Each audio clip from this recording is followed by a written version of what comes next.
अगर आज की डेट में बात करें तो शिक्षा प्लस प्रोग्राम 1,20,000 1,10,000 लोगों को लिटरेट बना चुका है। अराउंड 700 विलेजेस को सैचुरेट कर चुका है जहां पे और कोई इलिटरेट नहीं होता है। हमारे प्रोग्राम में 83% महिलाएं होती है, वहां पर मेल्स 20% के आसपास या 17% के आसपास आते हैं। और ये प्रोग्राम इतना रिप्लिकेबल स्केलेबल बनाने की कोशिश की है कि गांव का ही कोई पढ़ा लिखा इंसान, कोई पढ़ा लिखा बुजुर्ग या पढ़ा लिखा युवा इस प्रोग्राम को सीखता है, कंप्यूटर चलाना सीखता है, कंप्यूटर से पढ़ाना सीखता है और गांव के ही लोगों को पढ़ाता है, गांव के ही लोगों को बैचेस बना के पढ़ाता है। एक युवा, एक वॉलंटियर जिसको हम पे भी करते हैं, पर प्रति बैच अराउंड 2,500 रुपए पे करते हैं उसको। एक वॉलंटियर 3 बैचेस लेता है, एक बैच के अंदर 15 महिलाएं या फिर लर्नर्स होते हैं। एक दादी माँ है 70-80 साल की, ग्राम प्रधान जो है उनकी घर में दादी माँ है, उनके बच्चे बाहर पढ़ रहे हैं, उनके पोते बाहर पढ़ रहे हैं, बाहर मतलब दिल्ली में और कई कुछ आउट ऑफ इंडिया भी पढ़ रहे हैं। गांव में रहती है वो पढ़ना चाहती है। क्या रीजन हो सकता है उनका पढ़ने का? उनका रीजन है कि जब वो पोते वापस आए उनसे कनेक्ट कर सके, वो कनेक्ट नहीं कर पा रही है। हम लोग मतलब एक और एग्जांपल है, 75 इयर्स की एक दादी माँ थी जो पढ़ना चाहती थी। हम लोगों ने पूछा कि भाई इतने एज में क्यों, व्हाट इज योर मोटिवेशन, क्या पढ़ना चाहते हो आप, क्यों पढ़ना चाहते हो?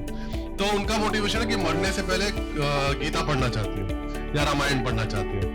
एंड मतलब उनका जो डेडिकेशन लेवल है ना, वो किसी से भी कंपेरिजेबल नहीं। असेसमेंट बहुत जरूरी है, मैं असेसमेंट की मैं बहुत विश्वास रखता हूँ कि ऐसे आपने बोल दिया पढ़ा लिया और पढ़ना जरूरी नहीं है।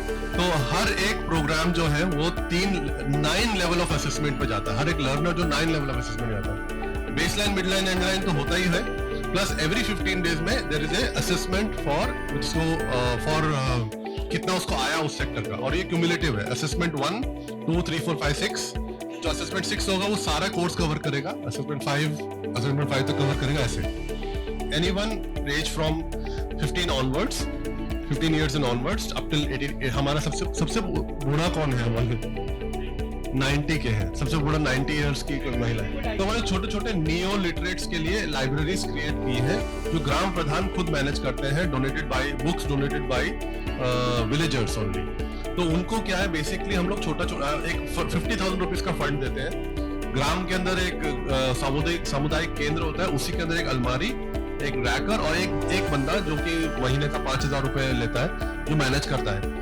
इसका काम ये है कि इसको किताब, जितने भी न्यू लिटरेट है उनको पढ़ाते रहना है, मतलब पढ़ने में इंटरेस्ट रखता है। एक्चुअली जैसे हमने कहा कि स्पिन ऑफ बहुत सारे हुए इस प्रोग्राम से निकल के। इस जगहों पर जनरली अब लोगों को, मेरे अडल्ट इलिटरेट्स तो आते ही आते हैं, बट कितने सारे लोग वहाँ पे अपने कॉम्पिटिशन्स की तैयारी कर रहे हैं। बोल रहे हैं कि हमें एक ऐसी जगह मिल गई जहाँ पे हमारे को लर्नर्स मिल रहे हैं जो साथ में बैठ के पढ़ने वाले।